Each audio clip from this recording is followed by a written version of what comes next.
जेवते चपातीनं. तू भाजी खाती का? खाते. कोणती भाजी आवडते तुला? कोणती भाजी आवडते? मला का हा? असं आहे का आपलं पिझ्झा आहे का?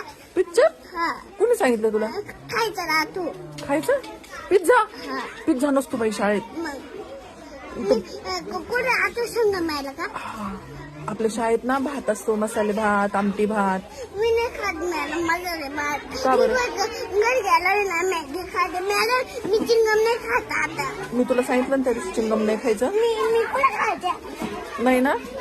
चॉकलेट खाते का? नाही दात का? दुखते त्याने. हाय की नाही? नको खावा. मी काय खाते आणि फिरून आल्यावर खायचं का? खायचंच नाही, चॉकलेटच नाही खायचं. मी काय खाते माहिती का? मी पण का जिलेबी खाते. जिलेबी आवडते का तुला? हा वा, जिलेबी खा मग. ती पण रोज नाही खायची बरं का. कंदे जिलेबी खोकला येतो त्याने. खूप खाते मॅडम. मॅडम मग काय खायचं? पोळी भाजी खायची. पुरी भाजी करून खायची. मी नाही का दीदी माझं तुमच्या